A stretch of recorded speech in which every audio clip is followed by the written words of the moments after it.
शहर की कच्ची बस्ती में एक गरीब मजदूर कालू रहा करता था। कालू के घर में उसकी पत्नी जानकी थी।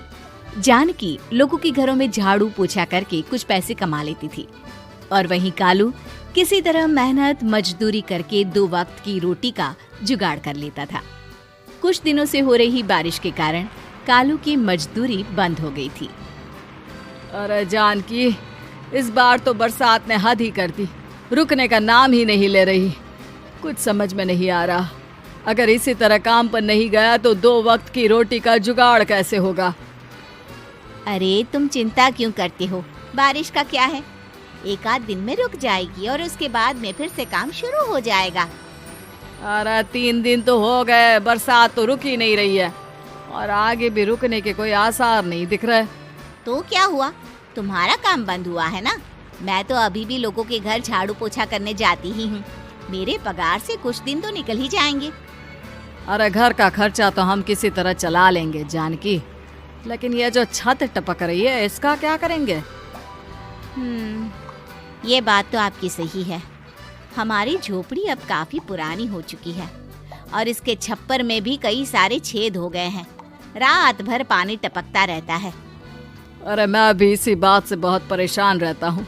कहीं किसी दिन ज्यादा बारिश आ गई तो हमारी झोपड़ी टूटकर बिखर ना जाए। राम राम राम, ऐसी अशुभ बातें क्यों करते हो? अरे ऐसा कुछ नहीं होने वाला। ये झोपड़ी ही तो हमारा सब कुछ है। अगर यही नहीं रही तो हम जाएंगे कहाँ? ठीक है जानकी, जब तुम्हारी पगार मिल जाएगी तो कुछ पैसे बचाकर झोपड़ी के छप्पर की मरम्मत करवा लेंगे। शायद हमारी परेशानी कुछ कम हो जाए। ठीक है जी, अब ना ज्यादा परेशान मत हो। ये लो, खाना खा लो और सो जाओ। सुबह मुझे भी जल्दी काम पर जाना है। जानकी और कालू अपनी झोपड़ी में सो गए। रात को अचानक से बहुत तेज बारिश शुरू हो गई। धीरे धीरे बारिश का पानी कालू की बस्ती में भरने लगा। पानी भरते भरते झोपड़ी के बाहर तक पहुंच गया था। सुबह के वक्त जब कालू और जानकी सोकर उठे, हे भगवान, ये क्या हो गया? बारिश का पानी तो हमारे घरों तक पहुंच चुका है। अब मैं काम पर कैसे जाऊंगी? रहने दो जानकी, तुम आज काम पर मत जाओ। ऐसे पानी से निकल कर जाओगी और बीमार पड़ गई तो लेने के देने पड़ जाएंगे। लेकिन अगर नहीं गई तो मालकिन लोग नाराज हो जाएंगे। आप जानते हैं ना, बड़ी मुश्किल से 1 दिन की छुट्टी भी नहीं देती है। अरे लेकिन जानकी, झोपड़ी के बाहर तो पूरी बस्ती में पानी भरा है, तुम जाओगी कैसे? जानकी जैसे तैसे करके काम पर चली जाती है, लेकिन अगले दिन फिर से बहुत ज्यादा बारिश होती है और बस्ती में ज्यादा पानी भर जाता है। आज तो मैं तुम्हें किसी भी तरह काम पर नहीं जाने दूंगा। अरे अगर तुम्हें कुछ हो गया तो क्या होगा? ठीक है, तुम ठीक ही कहते हो। आज नहीं जाती। अगर मालकिन नाराज हो गई तो मना लूंगी किसी तरह। अरे मनाने वाली क्या बात है? जब तुम बताओगी कि हमारी झोपड़ी में पानी भर गया है तो वो खुद ही समझ जाएंगे ना। अगले 2 दिन तक तेज बारिश होने की वजह से जानकी, कालू और आसपास की बस्ती में रहने वाले सभी लोगों के घरों में पानी भर जाता है, जिसकी वजह से जानकी काम पर नहीं जा पाती। और 3 दिन के बाद जैसे ही जानकी काम पर पहुंचती है, कहाँ थी तुम? पिछले 3 दिनों से काम पर क्यों नहीं आई? मेम साहब, क्या बताऊं, इतनी ज्यादा बारिश हो रही थी, हमारी पूरी बस्ती में पानी भर गया है और उससे भी ज्यादा तो मेरी झोपड़ी के अंदर पानी भर गया। आप ही बताइए कैसे आती मैं? इसका मतलब ये हुआ कि बारिश होगी तो तुम काम पर नहीं आओगी? ना ना, मेरे कहने का ये मतलब नहीं था मेम साहब। तुम जानती भी हो 3 दिन से कितनी परेशानी हो रही है मुझे। सारा काम मुझे खुद करना पड़ा।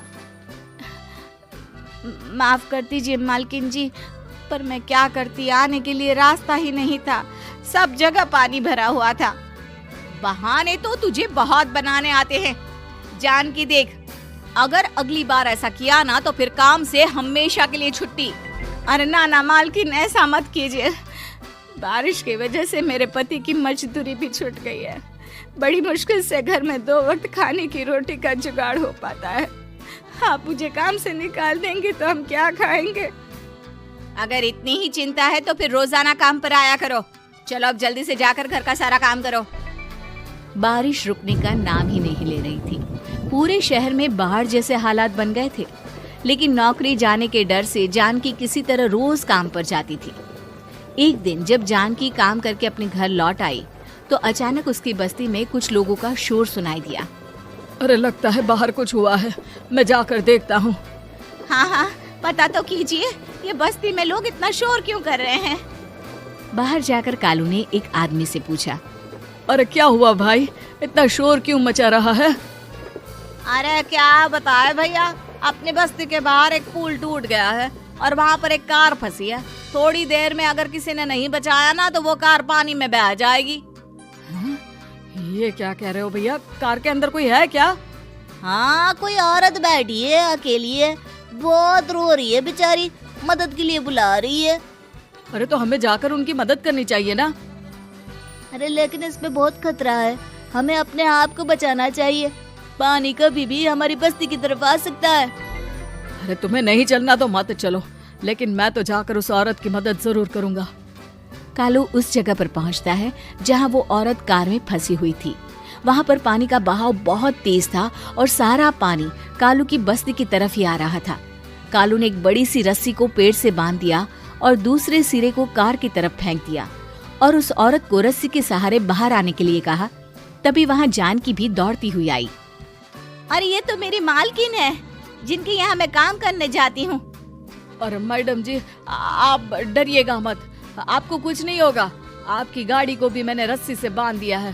थोड़ी देर में पानी का बहाव कम हो जाएगा, फिर हम आपकी कार को भी बाहर निकाल लेंगे।